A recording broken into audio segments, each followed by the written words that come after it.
না না রে, তুই কি মাটি কাটলি, এত বড় পুষ্কুনি করলি, হাজার হাজার মানুষ ডুবায় নানা, কিন্তু মাটি কাটার কাজটা আমার শিকায়ত হয়ে গেলি না রে নানা। কেমনে মাটি কাটতে হয় যদি আমার শিকায়ত হয়ে যাইতি, এরকম বড় বড় পুষ্কুনি আমিও তো দু চারটে কাটতে পারতাম। এই লোকটা পড়ার সময় দিকে বসে থাকে, আবার কি কয় আবল তাবল একলা একলা, বুঝলাম না। আরে আসসালামু আলাইকুম ভাই। ওয়ালাইকুম সালাম। ও ভাই, একটা কথা জিজ্ঞেস করবার চাইছিলাম। কি কথা জিজ্ঞেস করবে?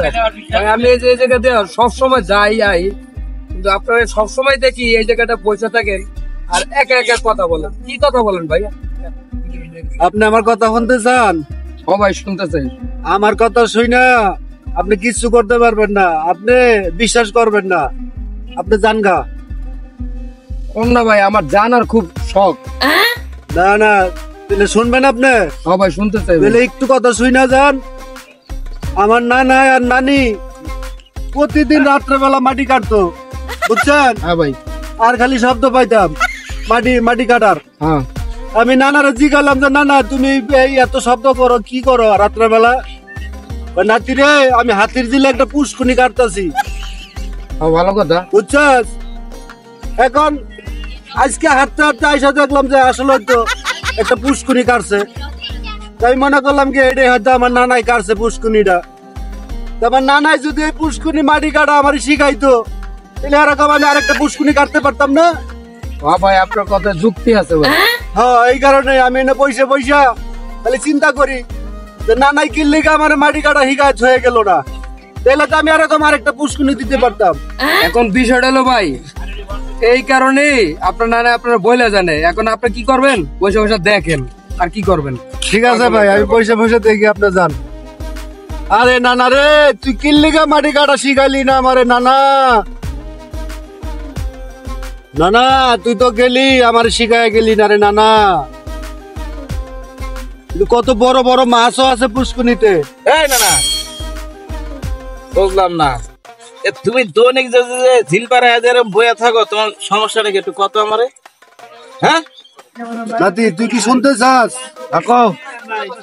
এই যে আমার নানায় মারা গেছে অনেকদিন আগে, ঠিক আছে, কিন্তু একটা জিনিস আমি কিছুতেই মানতে পারতাছি না।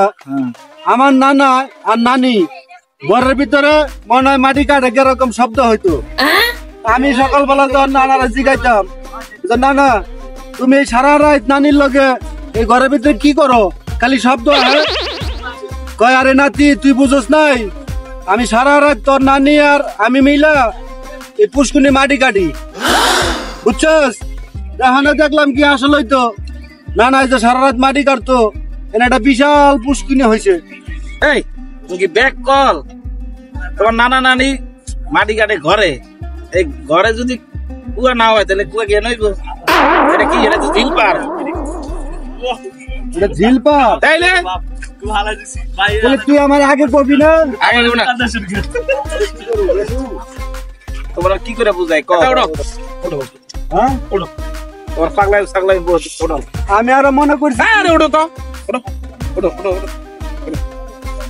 এই যে দেখছো আমার দিকে তাকাও। তোমার নানা নানি যে কনা যে মাটি কাটে, ওটা ঘরের ভিতরে কাটে। ঘরের ভিতরে কাটলে কি এনে কি কুয়াইবো? ঠিক আছে, এখন আমি নানারা জিগাইছি, নানিরাও জিগাইছি যে তোমরা যে সারা রাত্রে বলা মাটি কাটো, পুষ্কুনিটা কোন জায়গায়? কয় যে হাতির জিলে যাই দেখবি পুষ্কুনি আছে। তুমি যেমন গর্ছ, তোমার নানা নানিও তেমন গর্ছ, বুঝো নাই? কইছে একটা বুঝছো আরেকটা তুমি। জামুকা রে, আমারে কি বুঝাইলো নানা আর আমি কি বুঝলাম? তুই নাতি না পেলে তো আমি এনে সারা জীবন বয়ে থাকতাম। আমি জানি, যাও তুমি যাও। আলা কইতে আইছে, আরে কি অবস্থা দেখছো? নানা নানি কুয়াঘাটে ঘরে হারে বয়ে থাকে ঝিল পারে, এটা কোনো কথা? কোন দিয়ে আপনারা